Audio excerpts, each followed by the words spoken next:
네, 할렐루야. 오늘은 8월 18일 주일입니다. 오늘 말씀의 제목은 온전함을 얻는 길입니다. 오늘 말씀 본문은 히브리서 7장 11절입니다. 먼저 히브리서 7장 11절 읽어보겠습니다. 레위 계통의 제사 직분으로 말미암아 온전함을 얻을 수 있었으면 어찌하여 아론의 반차를 따르지 않고 멜기세덱의 반차를 따르는 다른 한 제사장을 세울 필요가 있느냐. 1903년에 제정 러시아 시대에 러시아에 있는 한 보초병이 어느 들판에 나가서 보초를 서건했답니다. 그러나 아무도 왜 그가 그 들판에 나가서 보초를 서야 하는지를 몰랐답니다. 사람들이 와가지고 당신 왜 여기서 보초를 서느냐 이렇게 물어보니까 보초가 대답하기를 나도 모른다. 나는 그냥 명령에 따라 보초를 서고 있다 이렇게 대답을 했답니다. 그래서 결국 동네 사람들이 그 명령을 내린 상관에게 물어봤더니 그 상관도 이유를 모른다고 해서 결국 황제에게까지 질문이 올라갔답니다. 그래서 황제에서 기록을 조사해 보니까 1776년에 캐서린 더 그레이트라는 여왕이 있었는데 이 러시아 여왕이 그곳에 장미 화원을 만들었는데 보초를 보내서 그 장미 화원을 지키라고 명령을 내렸다고 합니다. 그런데 그 후에 1820년경에 그 장미 화원은 없어졌답니다. 장미 화원이 없어진 지 80년이 지났는데도 보초는 계속 그것을 지켰다 하는 겁니다. 이처럼 전통을 바꾸는 것은 매우 어려운 일입니다. 종교적인 전통을 바꾸는 것은 아마도 가장 어려운 일 중에 하나일 것입니다. 왜냐하면 사람들은 이 전통은 하나님께서 정하신 것이라 이렇게 믿기 때문입니다. 유대인들은 모세 율법과 제사 제도는 하나님이 정하신 것이며 예수님 당시 이미 1500년 동안이나 시행해왔던 제도이기 때문에 절대 인간이 변경시킬 수 없다 이렇게 굳게 믿고 있습니다. 모세 율법과 제사 제도는 유대인 문화의 중심이요 아무도 건드릴 수 없는 성지였습니다. 그들은 철저하게 안식일, 유대 여러 절기들 그리고 제사장들에 의한 성전 희생제사 제도를 지켰습니다. 율법과 제사 제도는 유대인의 삶에 깊이 뿌리를 내린 종교적인 전통이었습니다. 자, 그러나 담대하게도 당돌하게 무려 1500년간 시행되어 온 이 전통이 이제 하나님에 의해서 폐지되었고 성전 희생 제사는 예수님에 의해서 완성되었기 때문에 더 이상 아무런 효력이 없다 외치는 엄청난 인물이 있었는데 그 사람이 바로 히브리서의 저자였습니다. 히브리서는 바로 그의 주장을 성경적 근거에 의해서 논리적으로 증명해 나가는 종교적인 혁명 선언문이었습니다. 그의 주장은 그 당시 유대교 종교 지도자들과 그들이 지키려던 전통을 뿌리부터 흔들어버리는 폭탄 발언들이었습니다. 히브리서 저자가 유대 종교 지도자들의 협박에도 불구하고 목숨을 걸고 이런 혁명적 선언을 해나갔던 것 같이 히브리서 저자가 히브리서를 쓴 지 1500년 후에 하나님께서 또 한 사람의 종교 혁명가를 일으켰는데 그 혁명가가 바로 마틴 루터였습니다. 그는 무려 1500년간 계속되어 온 카톨릭 교회의 오류와 부패에 대하여 목숨을 걸고 일어나 당돌하게 잘못을 지적했고 교황에게 말하자면 종교적인 결투를 신청했습니다. 그로 인한 결투는 1521년 다이어트 웜스 보름스 국회에서 벌어졌습니다. 그러나 유대인들의 율법과 전통의 반기를 드는 것은 목숨을 걸어야 하는 위험한 일이었습니다. 사실상 스데반은 이런 이유로 돌에 맞아 죽었습니다. 그리고 바울도 가는 곳마다 동일한 이유로 즉 율법, 전통의 반기를 드는 이유로 유대인으로부터 엄청난 핍박을 받았고 루스드라라는 곳에서는 실제로 돌에 맞아 죽었다가 살아나기도 했습니다. 사도행전 6장 13절에서 15절을 보면 이런 말씀이 나옵니다. 거짓 증인들을 세우니 이르되 이 사람이 여기 이 사람은 스데반이죠. 이 거룩한 곳과 율법을 거슬려 거룩한 곳 성경과 율법이죠. 거슬려 말하기를 마지 아니하노다. 그의 말에 나사렛 예수가 이것을 헐고 모세가 우리에게 전하여준 규례를 고치겠다 함을 우리가 들었노라 하거늘 공회 중에 앉은 사람들이 다 스데반을 주목하여 보니 그 얼굴이 천사의 얼굴과 같더라. 사람들이 스데반을 돌로 쳐 죽인 이유는 이 성전과 율법, 모세가 전해준 규례, 이것 때문이었습니다. 이것에 대한 도전과 이것에 대한 그러한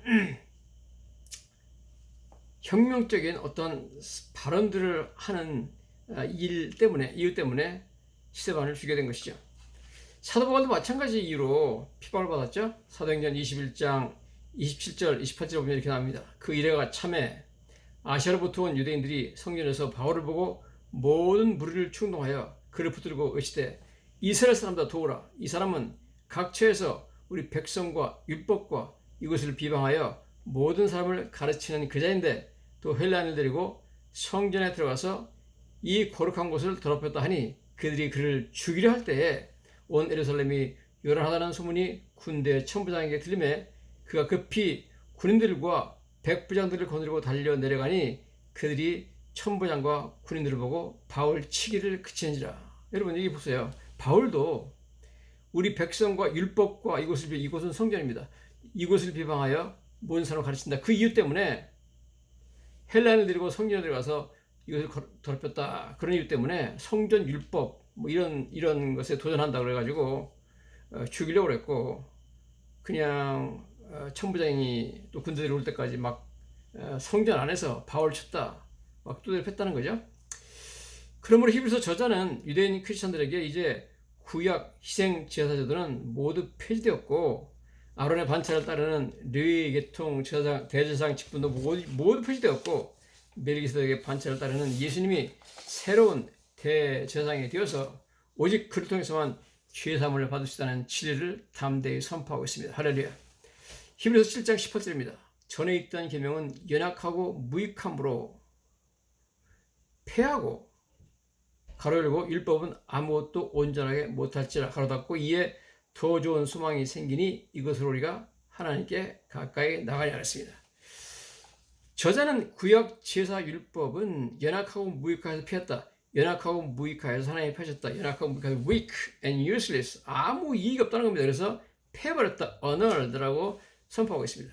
이런 발언은 어릴 때부터 율법 속에 살아온 유대인들에게는 경천동절할 만한 선언이었습니다. 그러므로 우리는 왜 바울이 가는 곳마다 전통을 소화하려고 하는 유대인들로부터 살해 위협을 받았는지 이해할 수가 있습니다. 그렇지만 저자는 담대하게 유대교와 기독교 사이에 분명한 선을 긋고 있습니다. 예수님의 십자가 희생제사로 인하여 완전히 새로운 시대가 도래하였음을 선포하고 있는 것입니다. 그리고 그는 유대인 크리스천들에게 아무리 핍박이 거셀지라도 절대 다시 유대교로 돌아가면 안 된다고 경고하고 있습니다. 물론 구약 율법 모두가 다 폐허진 것은 아닙니다. 십계명 같은 도덕법은 여전히 유효합니다. 그러나 의식법, 예를 들어서 영어로 ceremonial law라고 하는데 희생 제사에 대한 법, 제사장 제도에 대한 법들은 모두 다 폐지되었습니다. 오늘 본문 말씀 보면 히브리서 7장 12절부터 15절에 제사 직분이 바뀌었은즉 율법도 바꾸어지리니 이렇게 나왔습니다. 제사 제도가 바뀌어서 아론의 반차를 따르는 이제 대제사장이 폐해졌고 예수님이 영원한 대제사장이 되었다. 그러므로 율법도 반드시 바꿔야 한다 그렇게 말하고 있습니다. 율법도 바뀌어야 됩니다. 즉 구약 제사에 관한 모든 율법은 폐지되었고 아론의 반차를 따르는 대제사장 제도도 폐지되었습니다. 그러므로 이제 예수님께서 멜기세덱의 반차를 따르는 영원한 대제사장으로 임명이 되신 것입니다. 이것이 율법의 변경 내용입니다. 율법도 반드시 바꿔지리니 그렇죠? 구약 율법에서는 제사장들이 동물의 피로 속죄제사를 드렸습니다. 그러나 새로운 율법은 과거의 율법은 폐지되었고 새로운 율법에서는 예수님께서 자신의 피로 속죄제사를 십자가에서 이미 드렸습니다. 이것이 새 율법이죠.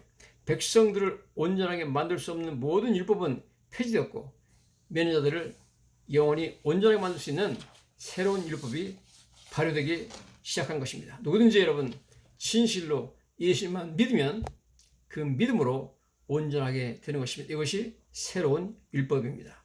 히브리서 10장 14절에 그가 거룩하게 된 자들을 한 번의 제사로 영원히 온전하게 하시느니라. 여러분, 예수님의 십자가의 한 번의 제사가 우리를 영원히 하나님 앞에 온전하게 퍼펙트하게 만든 줄로 믿습니다. 할렐루야. 원래 하나님께서 구약 율법, 특히 제사법은 오직 예수님 오실 때까지만 시행하도록 제정하신 법입니다. 예수님께서 십자가에서 죄인들을 위한 완전한 제사를 드리시는 때까지만 일정 기간 동안만 유효한 법이었습니다.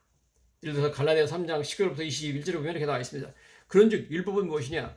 범법함으로 더해진 것이라 천사들을 통하여 한 중보자의 손으로 베푸신 것인데 약속하신 자손이 오시기까지 있을 것이라. 분명히 나와 있죠? 여러분, 율법은 약속하신 자손인 예수님이 오시기까지만 유효한 법입니다. 그래서 예수님이 오시고 나서는 이 구약 모든 제사 제도와 율법들이 폐지되었습니다. 그 중보자는 한편만 유효한 것이 아니라 하나님은 한 분이시니라. 그러면 율법이 하나님의 약속들과 반대되는 것이냐? 결국 그럴 수 없느니라. 만일 등이 살게 하는 율법을 주었더라면 의가 반드시 율법으로 말미암았으리라. 갈라디아서 3장 21절 말씀이죠. 만일 살게 하는 율법, 능히 살게 하는 율법을 주었더라면, 즉 life, 생명을 주는 율법이었다면 의가, righteousness, 의로움이 반드시 율법으로 말미암았으리라. 그러므로 이 말씀을 잘 보시면 율법은 사람을 살게 하지 못한다는 거예요. 율법은 생명을 얻지 못하고 율법은 의로움을 주지 못한다는 거죠. 만일 등이 살게 하는 율법을 주었다면 의가 반드시 율법으로 말미암았겠지만 율법은 우리한테 의와 생명을 줄 수가 없다 하는 것이죠. 율법은 이것을 지킨 자에게 영생과 칭의, eternal life and justification, 칭의를 줄 수가 없습니다. 이것이 율법의 무능함이며 한계입니다. 그래서 율법은 연약하고 무익하다고 선언하고 있습니다. 율법을 통해서는 아무도 영생과 구원을 얻을 수 없습니다. 하나님 앞에 의롭다 기쁨을 받을 수가 없습니다. 이것이 율법의 연약함과 무익함입니다. weakness, uselessness.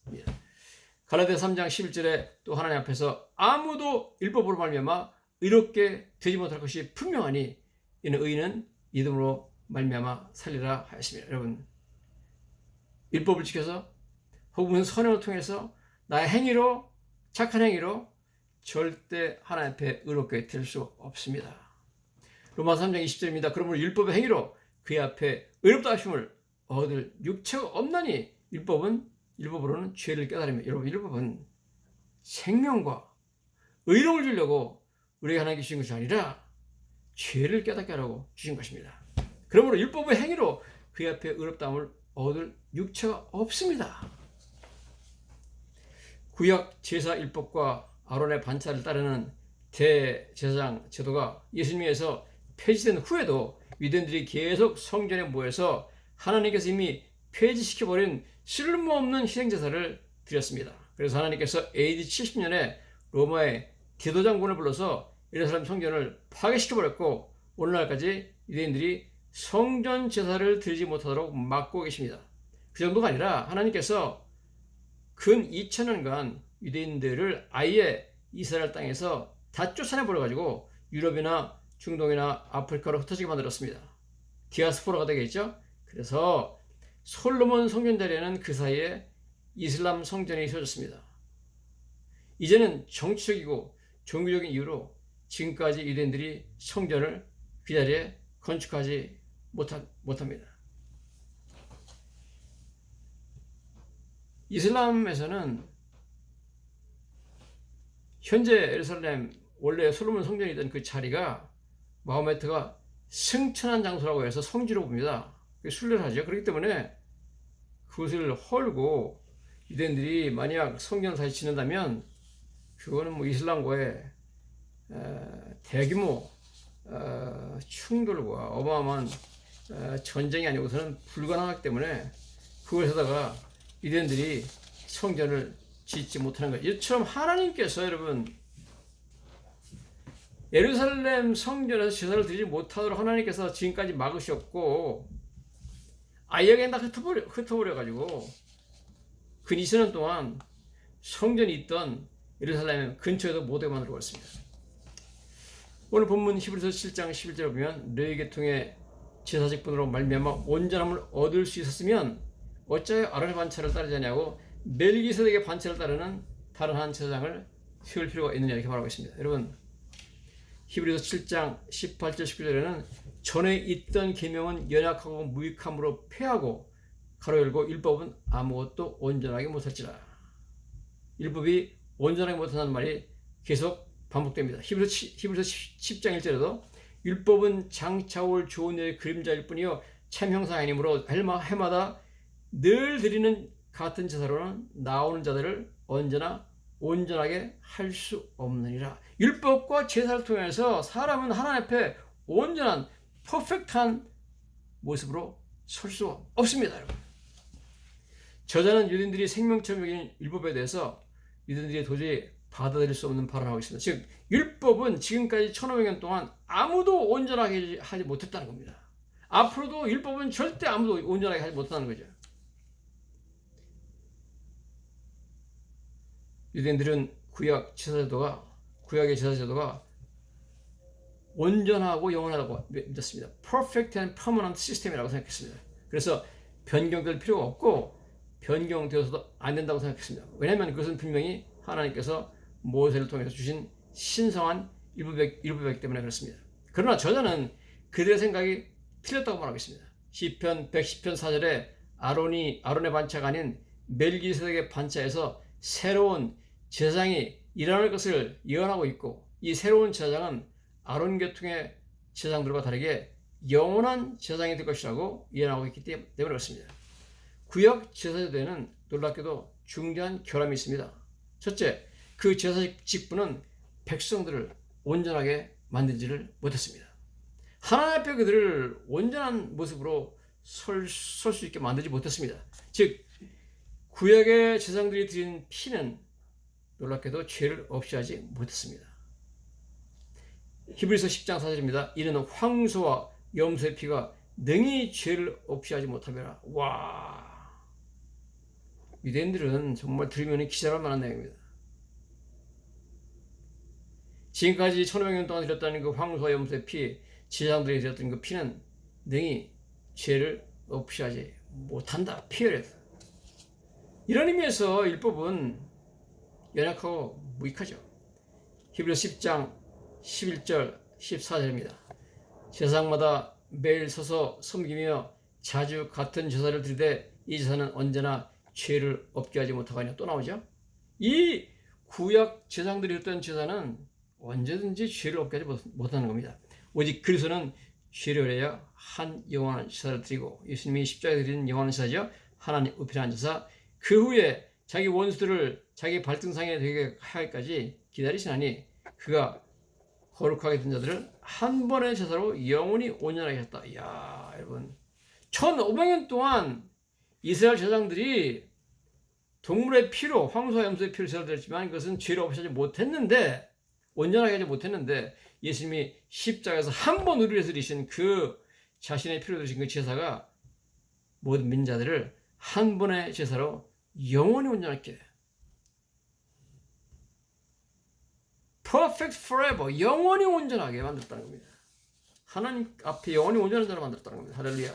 그래서 구약 율법 제사제도가 시행되기 시작한 지 한 400년이 지난 때 살고 있던 다윗이 율법 제도의 중대한 결함을 깨닫고 성령의 감동으로 죄인들을 온전하게 만들 수 있는 새로운 제사장의 출현을 예언했습니다.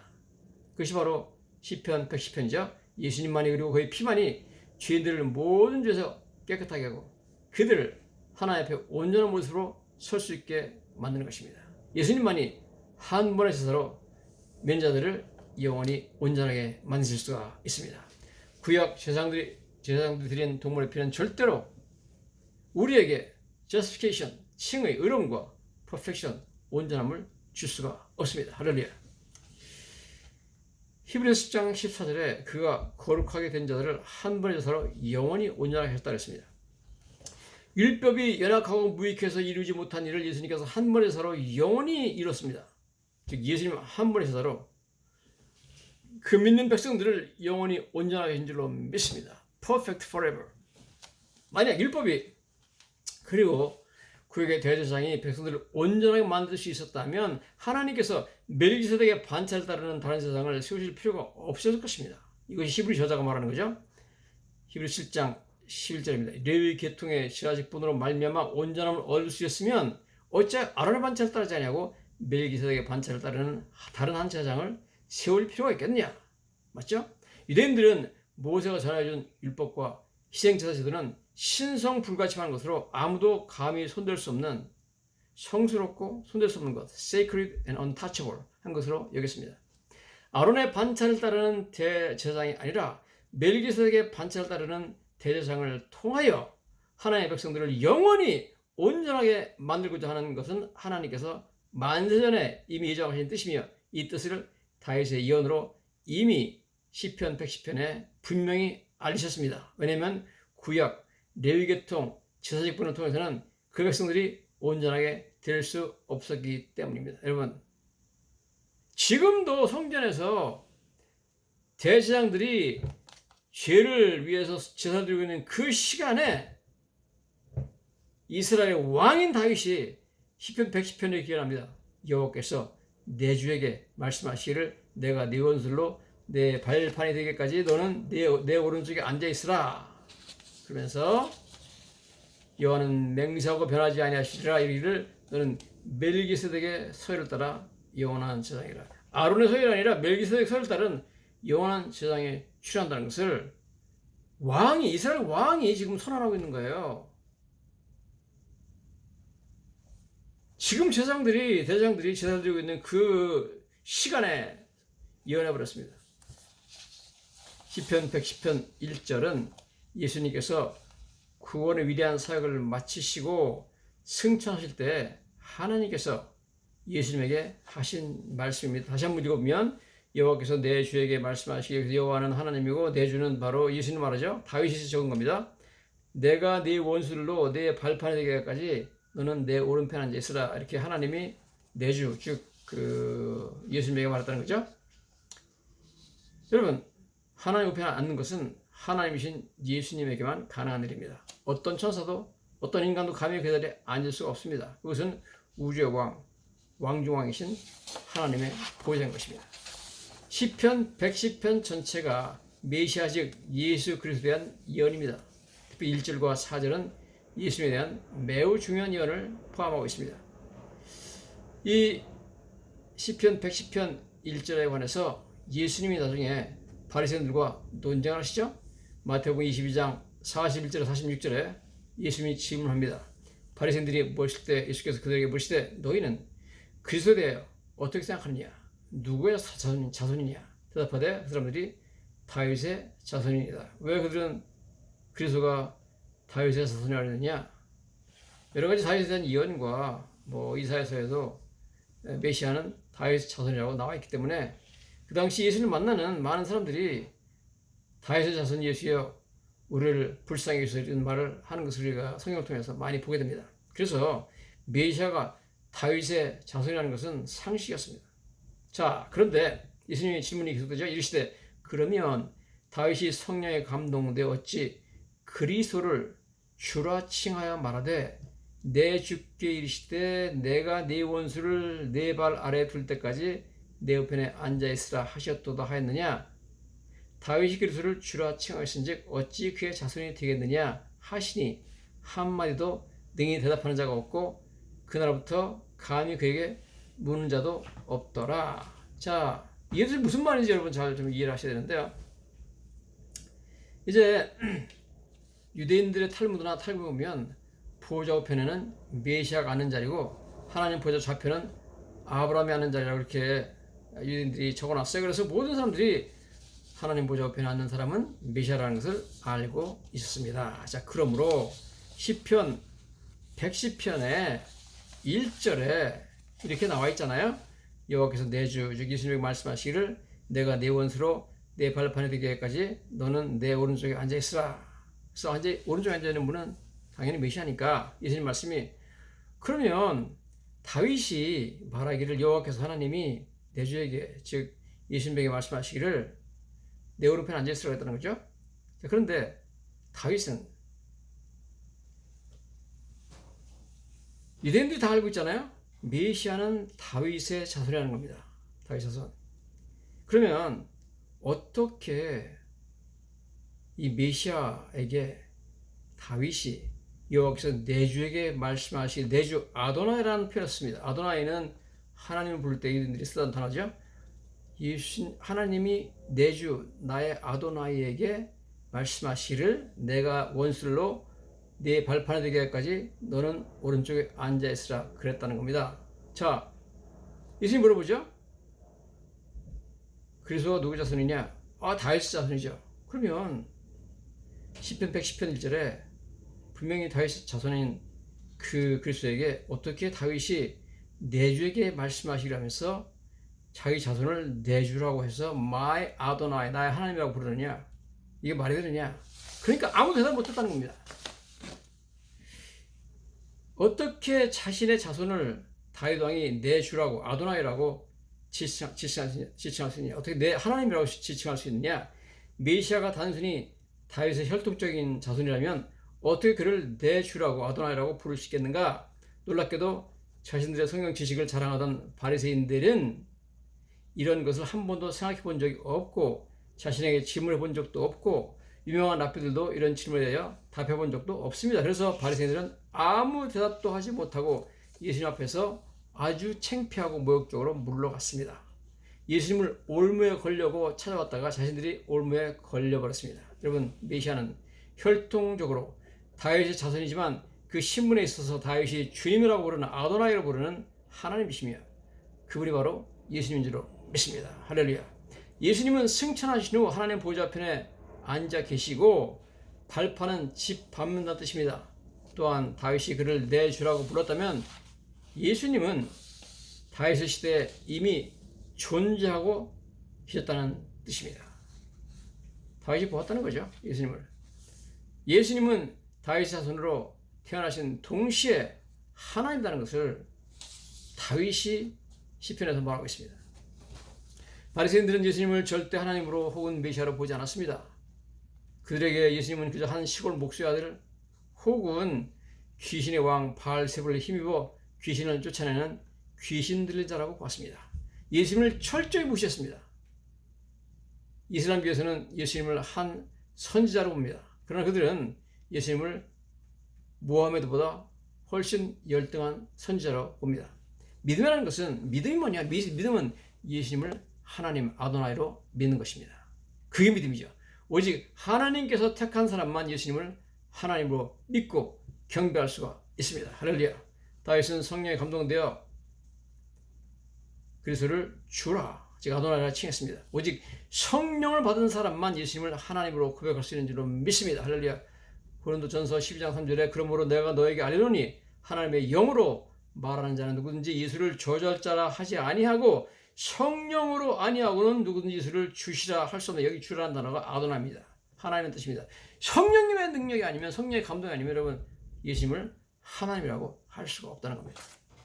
왜 바리새인들이 메시아를 다윗 자손이라고 대답했느냐? 아까 제가 말씀드렸듯이 사무엘서 7장에 나타나는 그런 예언이나 이사야서 11장 1절에 나타나는 예언을 보면 메시아는 다윗의 후손으로 나와 있습니다. 그리고 마태복음에만 사람들이 예수님을 다윗의 자손이여 우리를 불쌍히 여기서 이렇게 해가지고 다윗의 자손이라고 10번이나 부르고 있습니다. 그리고 예수님께서는 바리새인들에게 마태복음 22장 41절 46절에서 자신이 바로 다윗이 내주라고 불렀던 그 메시아이며 하나님 동시에 다윗의 자손으로 태어나 너희 앞에 지금 서 있는 내가 바로 그 메시아다. 다윗이 말했던 내주가 바로 나다라는 말씀하고 계신죠.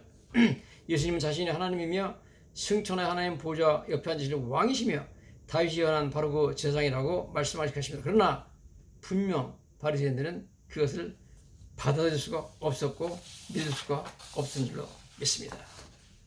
여러분, 오늘 저희들은 너무나 귀하고 은혜로운 말씀을 들었습니다. 구약의 이스라엘 백성들이 1500년 동안 지켰던 모든 율법을 전혀 우리에게 영생과 의로움을 줄 수가 없다는 거죠. 오직 우리를 하나님 앞에 영원히 온전하게 만들어줄 예수님만이 우리에게 영생과 의로움을 주시는 줄로 믿습니다. 할렐루야.